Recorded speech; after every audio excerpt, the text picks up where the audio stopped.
पाकिस्तान के थट्टा से ट्रेनिंग लेकर लौटने के आरोपी ज़ीशान कमर ने पूछताछ में जो कुछ बताया उससे जांच एजेंसियों की पेशानी पर बल पड़ गए हैं। यही वजह है कि दिल्ली पुलिस हेडक्वार्टर में आतंक के खिलाफ सुरक्षा मामले पर कॉन्फ्रेंस शुरू हो गई। इस कॉन्फ्रेंस में दिल्ली पुलिस सहित कई राज्यों और सुरक्षा बल की एंटी टेरर यूनिट के प्रमुख मौजूद थे। इनमें NIA, रॉ, सेना के अलावा मुंबई और दिल्ली समेत कुल 14 एंटी टेरर यूनिट के प्रमुख मिले।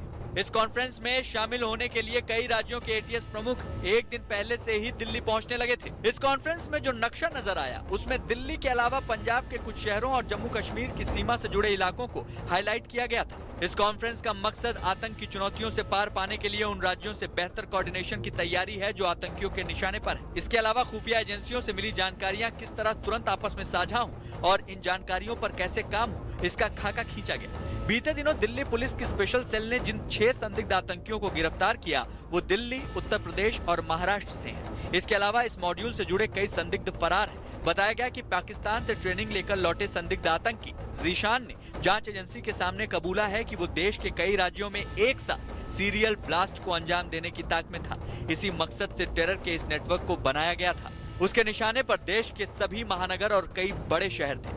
उसे इस काम में भारत में रह रहे नेटवर्क के कुछ लोगों से मदद मिलने वाली थी जो देश के अलग अलग हिस्सों में रहते हैं। पाकिस्तान में ट्रेनिंग के बाद उसे इन मददगारों की लिस्ट दी गई थी और भारत लौटने पर इनसे मिलने को कहा गया था। बताया गया कि ज़ीशान कमर ने कबूला है कि उसे जहां ट्रेनिंग मिली वहां जैश-ए-मोहम्मद और लश्कर-ए-तैयबा के आतंकियों को ट्रेनिंग दी जाती थी। इसलिए इस टेरर नेटवर्क के स्लीपर सेल जैश और लश्कर के लिए काम करने वाले बताए जा रहे हैं। ज़ीशान कमर के कई खुलासे होश उड़ा देने वाले हैं। बताया गया कि ज़ीशान ने पूछताछ में कबूल किया कि उसने ट्रेनिंग के वक्त ये सुना था कि आतंकी संगठन भारत के करीब हर हिस्से को धमाकों से दहलाने की साजिश रच रहे हैं। साजिश की उसी कड़ी में एक जिम्मेदारी उसे भी मिली।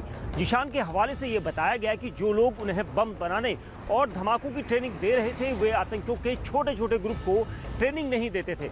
जाहिर है पाकिस्तान के आतंकी संगठन कोई बड़ी साजिश रच रहे हैं। सुरक्षा एजेंसियों को लग रहा है कि इन 6 संदिग्धों को गिरफ्तार कर उन्होंने कम से कम 5 सीरियल ब्लास्ट की साजिश को तो नाकाम कर ही दिया है। भारत में दहशत फैलाने के लिए पाकिस्तान ने आतंकी संगठनों के साथ ही अंडरवर्ल्ड से भी हाथ मिला लिया है। पाकिस्तान को इस काम में उसकी जमीन पर छुपे दाऊद की डी कंपनी का साथ मिला है। खुफिया एजेंसियों के मुताबिक डी कंपनी के अनीस इब्राहिम गुट को भारत में सीरियल ब्लास्ट के लिए फंडिंग के लिए लॉजिस्टिक सपोर्ट तक की जिम्मेदारी दी गई। पकड़े गए 6 आतंकियों में से 2 जॉन मोहम्मद शेख और मूलचंद पर अंडरवर्ल्ड के लिए काम करने का आरोप है। इसके अलावा डी कंपनी के लिए काम करने वाले कम से कम 3 स्लीपर सेल की मदद इस साजिश को अंजाम तक पहुंचाने में मिलने वाली थी। डी कंपनी की मदद से ये सभी 1993 के ही तरह सीरियल ब्लास्ट को अंजाम देने की साजिश पर काम कर रहे थे। बताया गया कि ज़ीशान ने पूछताछ में कबूल किया कि धमाकों के लिए पटरियों और भीड़-भाड़ वाली जगहों की पहचान और रेकी का काम हो रहा था।